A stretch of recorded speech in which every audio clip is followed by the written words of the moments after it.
Like many of you, I was feeling this might be a dated reference, but looking around the crowd, I feel a little bit better about it. I started learning about biology watching the Mutual of Omaha's Wild Kingdom and Jacques Cousteau's Undersea World when I was a kid. And that was my understanding of what was going on in the natural world. I had the privilege of growing up in the country and stomping around in creeks, playing with creek fence lizards and creek lizards and salamanders and all the animals that lived in my backyard. But I was really unaware of what was actually out there.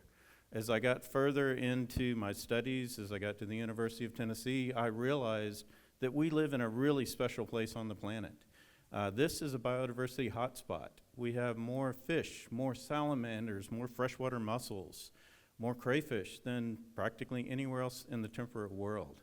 We live in a really, really special place. Unfortunately, a lot of those animals are imperiled. 12 of our fish species are on the federal threatened or endangered species list. 101 of the 350 fish species that live in our state are considered greatest conservation need by the state of Tennessee. So we got some problems. How do we deal with those problems? Well, you got to figure it out. And for me, it started in the back room at an aquarium store. I needed a job in college. That was Aquatic Specialists. And when I moved over to Aquatic Specialists to work, my buddy Mike, who got me the job, said, yeah, the store's nice, but the really cool fish are in the back room.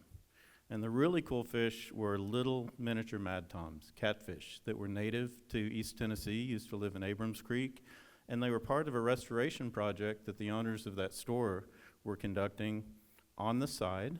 It wasn't their main business. They were doing this out of passion, out of a desire to help the world improve the planet.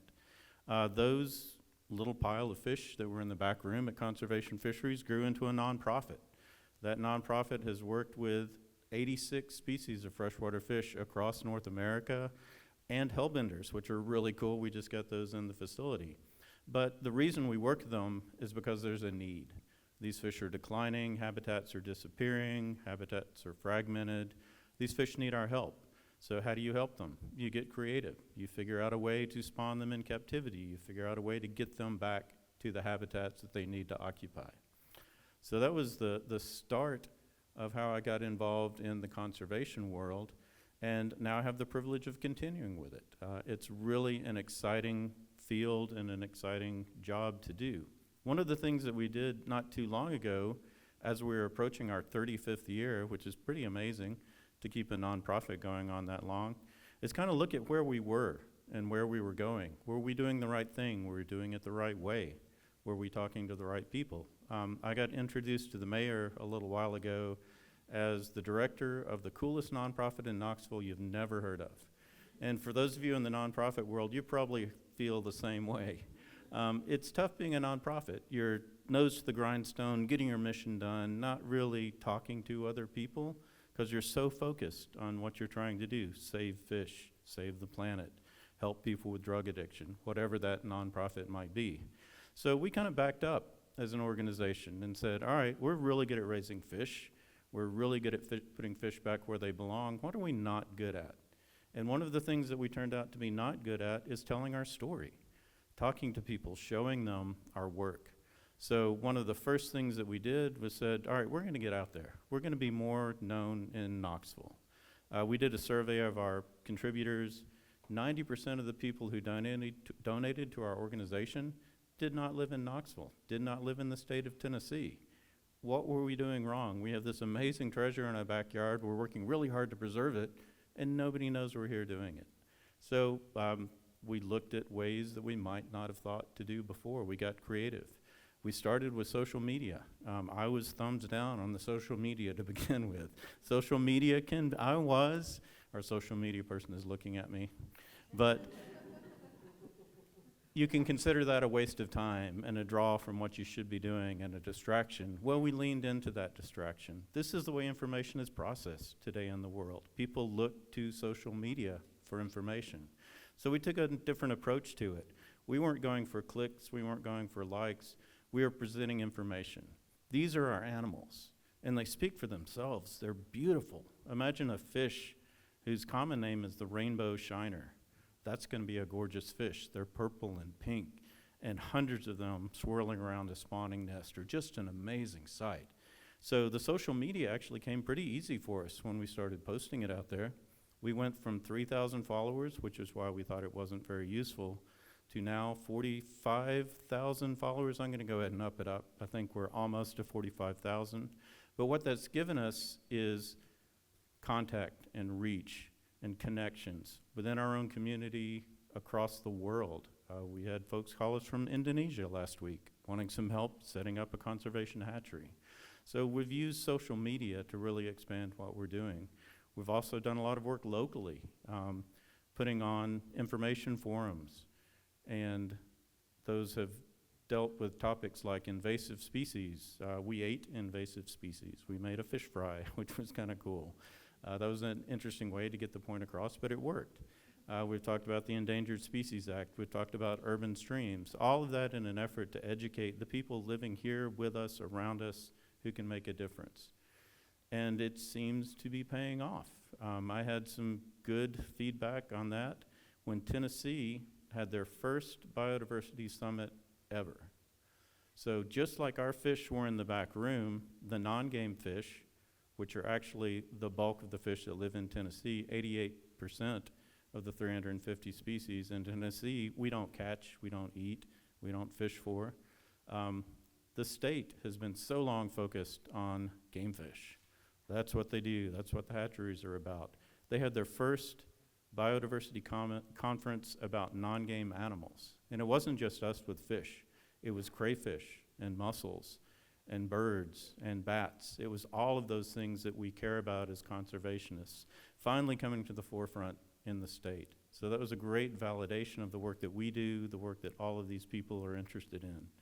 One of the things that we're most proud about working on is the Knoxville Outdoor Learning Coalition. Kids are so disconnected from the natural world. I was lucky to be able to stomp around in the Clinch River and run around the fields when I was a kid. So many of our kids don't get that. They're attached to that device, looking down, and never get outside. So we're working to bring kids to the outdoor world and expose them to the things that we took for granted growing up. So that's our plan. We recognize that we're doing a great job raising fish, but not doing a great job getting the message out. 2 of our fish have come off the endangered species list, which is an amazing triumph. Thank you. Unfortunately, in the United States, there are 167 fish on the list. So in 40 years of work, we've taken 2 off.